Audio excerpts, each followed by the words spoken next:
दोस्तों, अब तक की कहानी में आपने पढ़ा कि अहाना और प्रणय की शादी हुई थी और अहाना हर तरह से एक परफेक्ट बहू थी और किसी भी मामले में कोई भी लड़की उससे मुकाबला नहीं कर सकती थी। अब अहाना के देवर आर्यन के लिए लड़कियां देखी जा रही थी, लेकिन कोई भी लड़की अहाना के मुकाबले में टिक नहीं रही थी और सास ससुर चाहते थे कि घर की छोटी बहू भी बिल्कुल अहाना की बराबरी की हो। काफ़ी मुश्किलों से कियारा उन्हें मिली थी, जो हर मामले में अहाना के जैसी थी।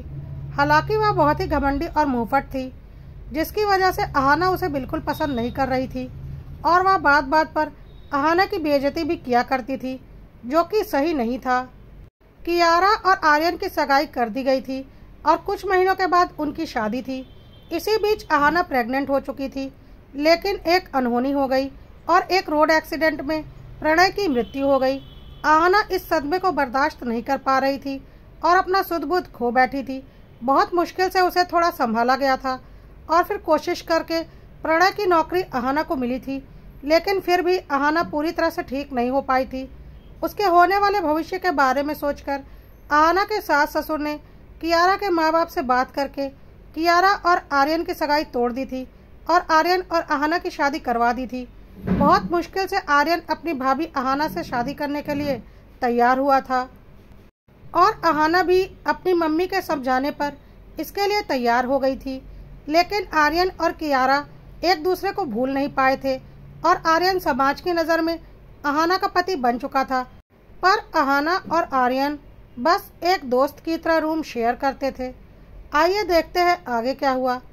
कियारा अभी तक आर्यन से अपना लगाव कम नहीं कर पाई थी और उसे बहुत गुस्सा आता था कि आखिर उसके मम्मी पापा ने अहाना के लिए उसकी सगाई क्यों तोड़ी। वह यह बात समझने को तैयार ही नहीं थी कि वह अभी कुंवारी है और उसकी शादी कहीं भी आसानी से हो सकती है। अहाना गर्भवती थी और उसके बच्चे और उसके भविष्य के लिए अहाना के सास ससुर ने बहुत सोच समझकर यह फैसला लिया था। एक दिन अहाना और आर्यन डॉक्टर के पास जा रहे थे कि रास्ते में कियारा उनसे मिल गई। बहुत ऑकवर्ड सी सिचुएशन हो गई थी, लेकिन कियारा ने आर्यन और अहाना को ताना मारा, क्यों मिल गया ना सुकून तुम्हें? तुम्हें तो बर्दाश्त नहीं हो रहा था ना कि मेरे जैसी लड़की उस घर की छोटी बहू बनकर आए, जो हर मामले में तुम पर भारी पड़ती हो। तुम्हें बहुत अच्छे से पता था कि अगर मैं उस घर की छोटी बहू बनकर आ गई तो तुम्हारी राजगद्दी हिल जाएगी और जल्दी ही तुम्हारी जगह उस पर मैं बैठूंगी। इसलिए तुमने अपना तिरिया चरित्र दिखाकर आर्यन को फंसा लिया ना और मेरी शादी तोड़कर मेरी जगह खुद आर्यन से शादी कर ली ना। कितनी नीच और घटिया औरत हो तुम। यह सुनकर अहाना हैरान हो गई और बोली, यह क्या बकवास कर रही हो तुम? कियारा ने बोला, मैं बकवास कर रही हूँ? मैं बकवास भी नहीं कर सकती और तुम इतनी घटिया काम कर सकती हो? अब अहाना के बर्दाश्त के बाहर हो रहा था और उसने बोला, अपनी बकवास बंद करो और निकलो यहाँ से। होती कौन हो तुम मुझसे और मेरे पति से ऐसी बकवास करने वाली? मेरा पति शब्द सुनकर कियारा के तन बदन में आग लग गई और उसने बोला, मेरे होने वाले पति को छीनकर उसे अपना पति बोलने में शर्म नहीं आ रही? अहाना ने बोला, तुम्हारा होने वाला पति अब मेरा पति बन चुका है, तो अपना रास्ता नापो। आर्यन ने भी कियारा से बोला कि कियारा, सब कुछ सबकी मर्जी से हुआ है, तो तुम हमें ताने मत मारो और जिंदगी में आगे बढ़ो। कियारा ने बोला, आर्यन, तुम मुझे इतनी आसानी से भूल सकते हो, पर मैं तुम्हें इतनी आसानी से नहीं भूल सकती। इतनी जल्दी कैसे तुम जिंदगी में आगे बढ़ गए? मैं अभी भी वहीं पर खड़ी हूँ। मुझे तो लगता है यह अहाना कभी चाहती ही नहीं थी कि मैं उस घर में आऊँ, और देखो इस मनहूस को, मैं सच में इसकी वजह से उस घर में नहीं आ पाई और इसकी राजगद्दी सलामत रह गई। अहाना ने गुस्से में कियारा को एक जोरदार तमाचा लगा दिया और बोला, शर्म नहीं आती ऐसी बकवास करते हुए? अच्छा हुआ जो तू उस घर में नहीं आई, वरना मेरे घर को तहस नहस करके रख देती। यह शब्द सुनकर कियारा के तन बदन में दोबारा आग लग गई और उसने भी बोल दिया, हाँ, और अच्छा हुआ जो तेरा पति मर गया। कम से कम उसे तेरे जैसी नीच घटिया औरत से छुटकारा तो मिल गया। मैं तो बहुत खुश हूँ कि तेरे साथ ऐसा कुछ हुआ।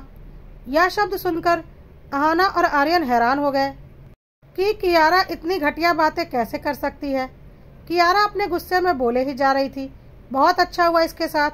जैसे ही मुझे पता चला कि प्रणय भैया की एक्सीडेंट में मृत्यु हो गई है, मुझे सच में बहुत सुकून मिला। इसके साथ ऐसा ही होना चाहिए था। यह सब कुछ सुनकर अहाना और आर्यन को यकीन नहीं हो रहा था कि कियारा इतना घटिया बोल सकती है, और अहाना को चक्कर आने लगे। फिर अहाना ने भी गुस्से में बोला, कहीं ऐसा तो नहीं कि हमारा कोई एक्सीडेंट हुआ ही ना हो, बल्कि यह सब कुछ तेरी ही प्लानिंग हो, तूने ही प्रणय को मार दिया हो कुछ खुराफाती करके। कियारा ने बोला, हाँ मार दिया, तुझे दुख देने के लिए मैं कुछ भी कर सकती हूँ, जो करना है कर ले। अब अहाना को हल्का हल्का याद आने लगा कि शायद उस दिन एकाएक गाड़ी के आगे कोई लड़की आ गई थी, जिसे बचाने के चक्कर में ही प्रणय ने गाड़ी तेजी से दूसरी तरफ घुमा दी थी और गाड़ी पेड़ से टकरा गई थी, जिसमें प्रणय की मृत्यु हो गई थी। अब अहाना ने इल्ज़ाम लगाना शुरू कर दिया कि सब कुछ इसी का किया धरा है। यह पहले दिन से ही मुझसे जलती थी और इसे लगता था कि मैंने उस घर पर कब्जा कर रखा है, इसलिए इसने यह सब कुछ किया होगा और गाड़ी के आगे जानबूझकर आ गई होगी ताकि कोई अनहोनी हो जाए। कियारा ने भी गुस्से में बोला, हाँ हाँ सब कुछ मैंने जानबूझकर किया है, और मैं तो तुझे मारना चाहती थी, लेकिन तेरी जगह गलती से प्रणय भैया मर गए। सुनकर आर्यन और अहाना हैरान हो गए और अहाना जिद करने लगी कि यह सब बातें पुलिस को बताओ।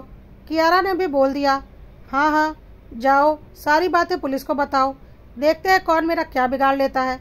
अहाना जिद करके सच में आर्यन को लेकर पुलिस के पास चली गई। आर्यन उसे रोकता रहा कि ऐसा कुछ भी नहीं है, कियारा गुस्से में बस बकबक कर रही है, लेकिन अहाना ने उसकी एक नहीं मानी और कियारा की कई बातें बढ़ा चढ़ाकर पुलिस वालों को बताई। पुलिस वाले अहाना की बात मानकर कियारा को पकड़कर ले आए और उससे पूछताछ करने लगे और उसे लॉकअप में डाल दिया, जिसकी वजह से कियारा को बहुत बेइज्जती महसूस हुई। यह सब कुछ देखकर कियारा के मम्मी पापा भी बिल्कुल चिढ़ गए और अहाना के घर में फ़ोन करके बोला, हमने आपकी बहू के दुख को समझकर अपनी बेटी की सगाई आपके बेटे से तोड़ दी और आपकी उस पागल बहू ने मेरी बेटी को ही जेल पहुंचा दिया। सुनकर अहाना के सास ससुर हैरान थे। अहाना ने जब सारी बात बताई तो उन्होंने बोला, अरे कियारा ने गुस्से में यह सब कुछ बोल दिया होगा, आखिर उसकी शादी होने वाली थी आर्यन से और वह ऐसा क्यों करेगी, तुम भी क्या फालतू के काम कर रही हो। और उन्होंने जाकर पुलिस वालों से अपनी कंप्लेंट वापस ले ली। पुलिस वालों ने भी तब तक काफ़ी पूछताछ कर ली थी और वह भी आश्वस्त थे कि ऐसा कुछ नहीं हुआ है। कियारा ने गुस्से में वह सब कुछ बोला था और उन्होंने कियारा को छोड़ दिया, लेकिन कियारा को बहुत जोर का गुस्सा आ रहा था। आज अहाना की वजह से वह जेल के पीछे जा चुकी थी। कियारा पुलिस स्टेशन से बाहर आ रही थी और अहाना अपने सास ससुर के साथ पुलिस स्टेशन के बाहर खड़ी थी।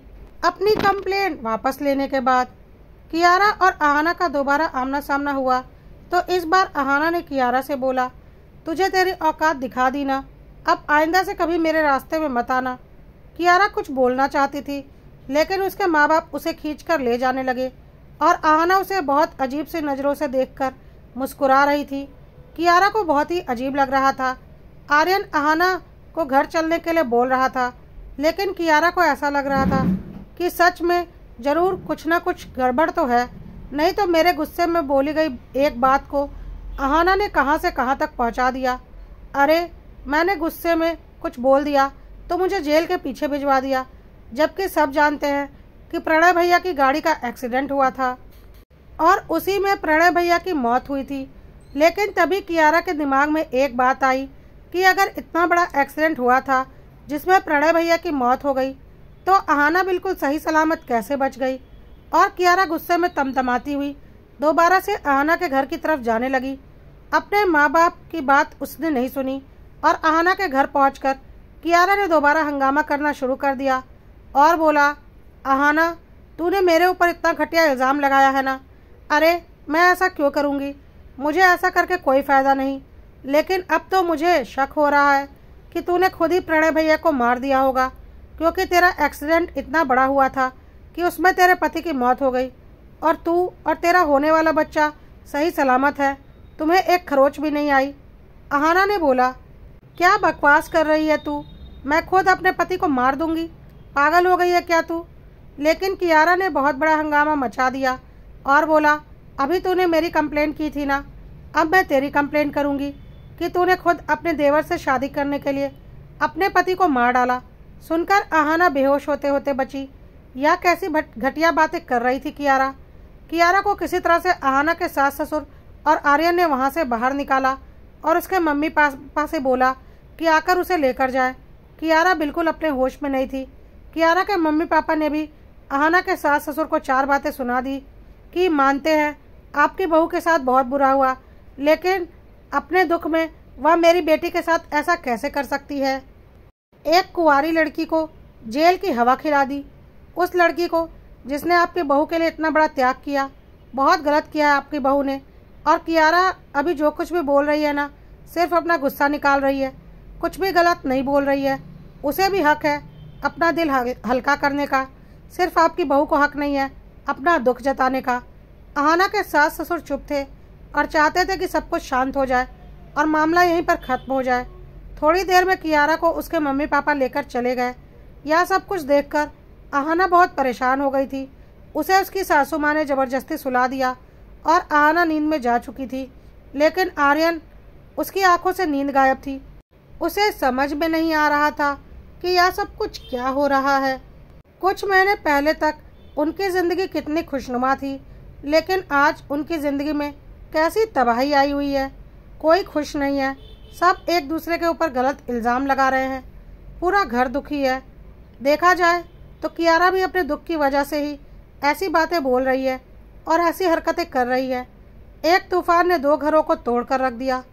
बहुत दुखी हो गया था आर्यन और सोचने लगा कि उसके प्रणय भैया क्यों इस तरह से एकाएक सबको छोड़कर चले गए। अगर आज वह होते तो ऐसा दिन कभी नहीं आता। और बड़े भैया को याद करते हुए आर्यन उनके मोबाइल को लेकर बैठ गया, जो मोबाइल एक्सीडेंट वाले दिन बंद हुआ था और आज तक बंद ही था।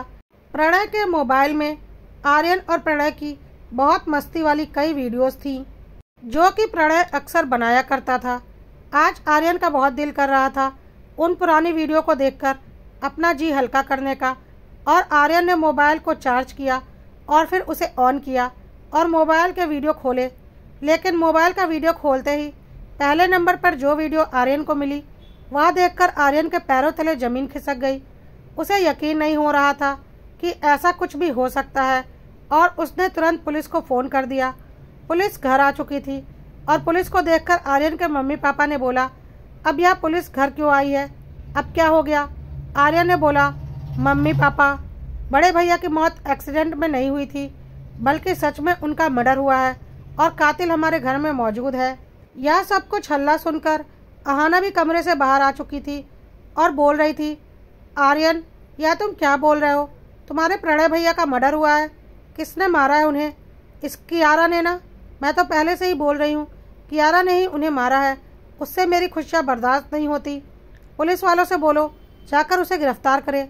लेकिन तब तक एक लेडी पुलिस आगे आई और अहाना को गिरफ्तार कर लिया, जिसे देखकर सब हैरान हो गए। और पुलिस वालों ने बोला, आपकी बहू अहाना को हम आपके बेटे प्रणय के खून के इल्ज़ाम में गिरफ्तार करते हैं। यह देखकर अहाना के सास ससुर हैरान हो गए और बोले, आर्यन, यह पुलिस वाले क्या कर रहे हैं और यह अहाना को कैसे गिरफ्तार कर सकते हैं। अहाना भी चिल्ला रही थी, आर्यन, मैंने कुछ नहीं किया, मैं तो प्रणय से कितना प्यार करती हूँ और मैं अपने पति को क्यों मारूंगी, वह भी तब जब मैं उसके बच्चे की माँ बनने वाली हूँ। यह पुलिस वाले मुझे क्यों पकड़ रहे हैं। लेकिन आज आर्यन बहुत गुस्से में था और गुस्से में उसने एक जोरदार तमाचा अहाना को लगा दिया और बोला, बेशरम औरत, कितनी इज्जत करता था मैं तेरी, पर तूने मेरे ही भाई की जान ले ली। तेरे जैसी घटिया औरत मैंने आज तक नहीं देखी। अहाना को समझ में आ चुका था कि आर्यन को सच्चाई पता चल चुकी है, पर कैसे, आखिर कैसे आर्यन को सच्चाई पता चली। और पुलिस वाले अहाना को लेकर जा रहे थे, यह बोलते हुए कि तेरे खिलाफ हमें पर्याप्त सबूत मिल चुके हैं और अब तो जेल के अंदर ही रहेगी। अब अहाना ने अपना आखिरी दांव खेला और बोला, मम्मी पापा, आर्यन, मैं प्रणय के बच्चे की माँ बनने वाली हूँ। आपके खानदान का वंश आने वाला है। आपके गुजरे हुए बेटे की निशानी लाने वाली हूँ मैं, और आप मुझे जेल भेज रहे हैं। आर्यन ने बोला, उसकी चिंता तुम मत करो, अपने भाई की निशानी को मैं संभाल लूँगा और उसे एक अच्छा जीवन दूंगा। लेकिन तुम्हारे जैसी क्रिमिनल माइंडेड औरत की जगह घर में नहीं जेल में है और तुम्हें वहीं पर होना चाहिए। पुलिस अहाना को लेकर जा चुकी थी और अहाना के सास ससुर अपना सर पकड़कर बैठे थे। उन्हें अभी भी कुछ समझ में नहीं आ रहा था। उन्होंने अपने समधी यानी कि अहाना के मम्मी पापा को भी फ़ोन कर दिया था और वह लोग भी वहाँ आ चुके थे और गुस्सा कर रहे थे। आर्यन की हिम्मत कैसे हुई हमारी प्रेग्नेंट बेटी को पुलिस के हवाले करने की। वह सोच भी कैसे सकता है कि एक पत्नी अपने पति का कत्ल कर सकती है। आर्यन ने बोला, आप लोगों के सारे सवाल का जवाब मेरे पास है और जवाब मैं नहीं दूंगा, आपकी प्यारी बेटी खुद देगी। और आर्यन ने प्रणय के मोबाइल में मिली उस वीडियो को टीवी पर चला दिया ताकि सब लोग उस वीडियो को देख सके। वीडियो देखकर सब लोग हैरान हो गए। वीडियो एक्सीडेंट के बाद कार के अंदर का था। शायद पेड़ से टकराने के बाद प्रणय का मोबाइल कार में नीचे गिर गया था और उसका कैमरा ऑन हो गया था जिसमें सब कुछ रिकॉर्ड हो रहा था। एक्सीडेंट के बाद प्रणय का सिर स्टीयरिंग से टकराया था और उसे चोट आई थी, पर प्रणय होश में था। अहाना ने सीट बेल्ट लगा रखी थी, इसलिए वह पूरी तरह से सुरक्षित थी। प्रणय का मोबाइल नीचे गिर गया था और उसमें कैमरा ऑन हो जाने की वजह से वीडियो बन रही थी। प्रणय को अपना मोबाइल नहीं मिल रहा था और उसे चोट भी लगी थी, तो वह अहाना से बोल रहा था, अहाना जल्दी से घर में किसी को फ़ोन करो ताकि हम जल्दी से जल्दी हॉस्पिटल जा सके। मुझे भी थोड़ी चोट लग गई है और मेरा फ़ोन भी नहीं मिल रहा। तुम भी प्रेग्नेंट हो, हमें जल्दी से हॉस्पिटल जाना चाहिए। और अहाना ने भी जल्दी से अपना मोबाइल निकाला था और बोल रही थी, हाँ हाँ मैं तुरंत ही फ़ोन करती हूँ, तुम टेंशन मत लो और चिंता बिल्कुल मत करो, तुम्हें ज़्यादा चोट नहीं लगी है। प्रणय ने बोला, हाँ हाँ मुझे पता है, मुझे ज़्यादा चोट नहीं लगी है, मुझे तो तुम्हारी चिंता है, तुम प्रेग्नेंट हो। और अहाना ने अपना फ़ोन निकाल लिया, लेकिन तभी पता नहीं उसके दिमाग में क्या आया और उसने फ़ोन वापस अपने पर्स में रख दिया। प्रणय के सिर में चोट लगने की वजह से वह अपनी आंखें ठीक से नहीं खोल पा रहा था और वह अहाना से बोल रहा था, अरे जल्दी से फ़ोन करो ना। तभी एकाएक अहाना ने बोला, प्रणय प्लीज़ मुझे माफ़ कर देना, मैं तुम्हारे घर की ऐसी बहू हूँ जिसकी हर कोई तारीफ़ करता है, क्योंकि मुझसे कोई मुकाबला नहीं कर सकता और मैं हर मामले में परफेक्ट हूँ। लेकिन पता नहीं मम्मी पापा को कियारा कहाँ से मिल गई जो हर मामले में मुझे टक्कर देने के योग्य है। जिस दिन से कियारा और आर्यन की शादी तय हुई है मुझे वह बर्दाश्त नहीं हो रही है। ऊपर से एक नंबर की मुंहफट भी है, वह हमारे घर में आ जाएगी तो सबके ऊपर हावी हो जाएगी और मुझसे मेरी जगह छीन जाएगी और मुझसे मेरी ही जगह छीन कर वह तुम्हारे मम्मी पापा की लाडली बहू बन जाएगी, घर की परफेक्ट बहू वह बन जाएगी। और यह मैं कभी नहीं होने देना चाहती। मैं कभी नहीं चाहती कि कियारा उस घर में आए, लेकिन मैं चाहकर भी कुछ नहीं कर पा रही हूँ। और अगर वह उस घर में आ गई तो मुझसे मेरा अस्तित्व छिन जाएगा, जो मैं कभी बर्दाश्त नहीं कर सकती। मुझे आज बहुत अच्छा मौका मिला है। अगर आज इस एक्सीडेंट में तुम्हारी मौत हो जाती है ना, तो मैं बेचारी बनकर हमेशा अपने सास ससुर के दिल में बस जाऊंगी और उन्हें इमोशनली ब्लैकमेल करके और घर का माहौल गमगीन बनाकर अपने होने वाले बच्चे का सहारा लेकर आर्यन से शादी कर लूँगी। मुझे पता है तुम्हारे मम्मी पापा इतने अच्छे हैं कि अगर तुम इस दुनिया से चले जाओगे तो वह मेरे और मेरे बच्चे के लिए ज़रूर मेरी शादी आर्यन से करवा देंगे, क्योंकि कियारा और आर्यन की अभी शादी नहीं हुई है और उस घर में परफेक्ट बहू सिर्फ एक हो सकती है और वह मैं हूँ और मैं ही रहूँगी। प्लीज़ मुझे माफ़ कर दो, पर तुम्हें मरना पड़ेगा। और अगर मेरी और आर्यन की शादी नहीं भी हुई तो तुम्हारी नौकरी तो मुझे मिल ही जाएगी। मेरा फ्यूचर तो वैसे भी सिक्योर है, लेकिन मुझे 100% उम्मीद है कि मेरी और आर्यन की शादी तो हो ही जाएगी। और उस घर पर आज तक मेरा एक छत्र साम्राज्य चल रहा था और आगे भी चलता रहेगा, क्योंकि उस घर में सिर्फ एक परफेक्ट बहू रह सकती है और वह एक परफेक्ट बहू सिर्फ और सिर्फ अहाना होगी, ना कि कियारा। कहकर अहाना ने दोबारा से प्रणय के सिर को 2-3 बार जोर जोर से स्टीयरिंग पर पटक दिया। प्रणय चिल्लाता रहा, अहाना प्लीज़ ऐसा मत करो, लेकिन अहाना को कोई फर्क नहीं पड़ रहा था। प्रणय घायल था, वह अहाना का मुकाबला नहीं कर पा रहा था और अहाना ने एकाएक अटैक किया था। प्रणय ने सपने में भी नहीं सोचा था कि उसकी पत्नी उसके साथ ऐसा करेगी, इसलिए वह सतर्क भी नहीं था और एकाएक हुए इस हमले से वह बच नहीं पाया और सर में गहरी चोट लगने की वजह से उसकी मृत्यु हो गई। और यह सब कुछ नीचे गिरे मोबाइल में रिकॉर्ड हो रहा था, जिस पर अहाना का ध्यान बिल्कुल नहीं गया था। एक्सीडेंट के बाद सब लोग प्रणय और अहाना को लेकर अस्पताल चले गए थे और मोबाइल उसी तरह से रह गया था और फिर स्विच ऑफ हो गया था, जिसे पुलिस वालों ने आर्यन को पकड़ा दिया था क्योंकि उन्हें यह एक नॉर्मल सा एक्सीडेंट का केस लगा था और उन्हें किसी प्रकार के जांच की ज़रूरत नहीं लग रही थी। उसके बाद वह मोबाइल आज खुला था और उसके खुलने के बाद इतनी बड़ी सच्चाई आज सामने आई थी।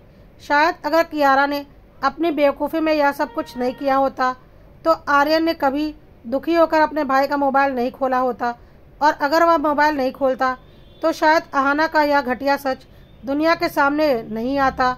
यह सारी बातें सुनकर कियारा भी हैरान थी और आर्यन से बोल रही थी, मैंने तो गुस्से में यह सब कुछ बोला था क्योंकि मेरी और तुम्हारी शादी टूट गई थी, लेकिन मैं सपने में भी नहीं सोच सकती थी कि अहाना ऐसा कुछ कर सकती है। इतनी नीच औरत कैसे हो सकती है वह, कि अपने ही पति को मार दिया, अपने होने वाले बच्चे के पिता को मार दिया, सिर्फ और सिर्फ अपने लालच और स्वार्थ में। लेकिन जो होना था हो चुका था और अहाना अपनी असली जगह पर पहुंच चुकी थी। लेकिन किसी ने सपने में भी नहीं सोचा था कि एक पत्नी एक बहू के रूप में अपना वर्चस्व कायम रखने के लिए अपने पति की जान ले सकती है, जो कि अहाना ने ले लिया था और अब अपनी सही जगह पर थी। आर्यन ने फैसला कर लिया था कि अहाना और प्रणय के बच्चे को वह और कियारा मिलकर पालेंगे, क्योंकि अब अहाना और आर्यन के रिश्ते का कोई मतलब ही नहीं रह गया था।